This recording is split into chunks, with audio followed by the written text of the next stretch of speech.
welcome to the Release Show. I'm your host, Brittany Sconyers. On today's show, we have Tessica Brown. Tessica is a popular social media influencer with 1.2 million followers on TikTok and over 11 million likes on the platform. She unintentionally rose to fame after applying Gorilla Glue on her hair as a temporary substitute to regular hairspray, causing the strands to stiffen. Her cries for help on social media gathered the attention of numerous individuals who sought to relieve her from the burden, but to no avail. Fortunately, Dr. Michael Obeng, a plastic surgeon from Los Angeles, offered to remove the adhesive from her head for free. The process took a little while, but the doctor successfully freed her hair of the glue. The experience was life-changing for Tessica, causing her to see life in a new light and donate money to families in need during the pandemic. She also contributed $25,000 to Dr. Obeng's foundation through crowdfunding to help other women who may need surgery. The story is unforgettable tale that will inspire both men and women to more analytical when improvising. Let's welcome Tessica. Hello, good morning. Hey, how are you doing? I'm fine. Good, good. Before we go deep into the interview, please tell us a little bit about yourself before you became the Gorilla Glue Girl.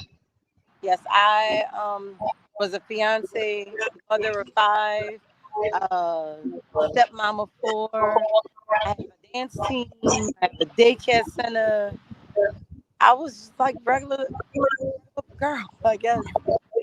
Oh, okay. Well, it's great you're a mom, fiance. Do you have plans for when you're going to get married? We're trying to wait till the pandemic is over. Okay, okay. You're going to plan this big wedding? Yes, absolutely. If I'm doing it, I'm doing it. Oh, that's good. Well, I wish you well. How is your hair feeling now? It's good. Like I can wash it. I can get it styled. But as far as like chemicals, as far as like relaxers or dyes, I can't do any of that. They gave me like 6 weeks. But even after the 6 weeks, I'm still not relaxing it. Okay, that's good. So, did the adhesive damage anything, or are you perfectly fine? No, the sides, they called it alopecia. Okay. Yeah, the sides, and then they took like X-rays of the strains of my hair, and some of them are like broken half. It's a bunch of different things that I would have to go through treatments. Like I have to go to Atlanta next month for another treatment done by like I forgot her name. Oh, I forgot her name. But I have to go to Atlanta to get another treatment done. But Dr. Obeng is going to do his treatments every time I go out there by him. Oh, okay. Okay, good. So you're on a treatment plan to keep your hair healthy. So do they feel like your hair will ever turn back to where it was, or are you ever going to be able to like put any like chemicals in it later on? The thing is, I probably will, but I'm not. I just don't want to. I don't. Yeah, I don't want to at this point. It's probably made you very fearful.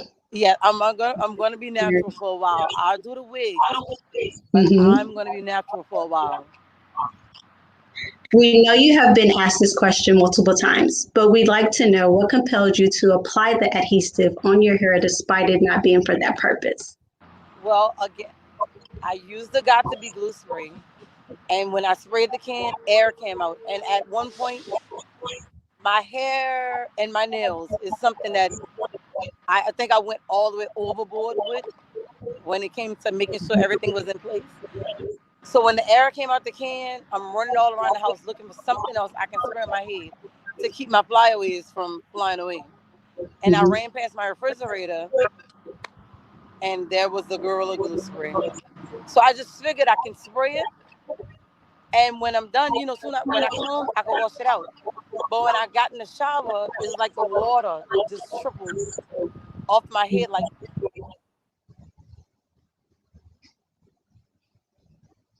nothing was happening. So at that point, how were you feeling when you were in the shower and the water was just falling? Listen, I was scared, so I tried it again. Oh wow. Then I tried it again. I waited for a week before I called my mama and told mama, hey, ma, I sprayed the stuff on my head and it is not coming off. So now me, my mom, my sisters, We all trying to, think all that. Nothing, absolutely nothing was working. If the ponytail that I had, like, the braid itself, a lot of people thought that was my hair. Never was. But I did have my own, ponytail. It was like the ponytail just kept drawing tighter and tighter and tighter and tighter every day. And the inside, like on my scalp, it felt like red ants was just dancing on my scalp. It was just a bad situation to the point where my little sister ended up cutting my ponytail off. That gave me some relief, and I was able to like get in the middle of it, but still around the whole thing was stiff, like did not move. Wow. I bet that was just like painful, just It and you was. had it for like that for like a month, It was right? about a month. Yes. Okay. The video you posted was initially a cry for help, but it later became viral, gaining millions of views. What were your thoughts as your story kept growing in popularity? Well, when my little girl told me the next morning, she was like, "Mom, you see how many views you have on this?" And I'm like, she's excited, but meanwhile, I still have all of this stuff on my head. So Yeah. I'm looking at the comments. So now I'm trying everything that people are telling me. But now it's getting to the point. Now it's getting like nasty. It's turning sticky. Like everything y'all trying to tell me to do is just not working. This is what made me go to the emergency room, because Mhm. at this point now it's just getting way beyond when I first put the video out. And again, like everybody was, thought it was a good thing it went viral until we started reading some of these comments. Then it was like, I wish I would have never even put it up. Oh, wow. Yeah, I know you mentioned to me before, like all the backlash and everything that you've been receiving. Like, who would do something like that? Did she do it just to gain fame or things like that? But we all make mistakes, we all make mistakes. And so, like you said, you just thought to use it, as a substitute, and it ended up putting you in a position that you had to go have surgery to have it removed. Right, right. How would you describe the feeling of having a non-organic material on your scalp for over a month? Scary. Very scary. Very scary. Very. Rumors circulate that you plan to sue the glue company at some point. You No. dispelled this rumor as false. How did the rumor start? Well, it was talked about. It was talked about. But then it was like, they didn't knock on my door and say, "Hey, spray this on your head." And no, I just thought I can spray it and I go home and I wash it right off. Because again, I use it around the house for like my Christmas decorations. They fall down. Like the little mats that I use in the daycare, they come up. But so I figured by me washing it, putting water and shampoo, that it will come right out. But no, it didn't come out. How has your experience been with adhesive changed your reality and career?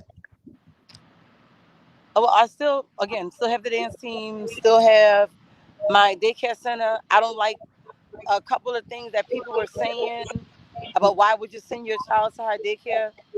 That that had nothing to do with you saying. If you go look at my stats when it comes to my daycare, children that leave my daycare are on honor roll once they get to school. Yes, That's incredible. including my children. That's incredible. Well, Right, continue to do what you're doing. Don't worry about what people are telling you on the internet. We got to stay positive through it all. People are going to say what they want to say. It's a free country. right. And freedom of speech is, what we allow. So, you just have to push forward and just stay positive, even when you see something negative that you want to respond to or get upset about. You just got to stay positive. And also maybe take some time away from social media, because I think we all need to detox from social media at some point. Right, right.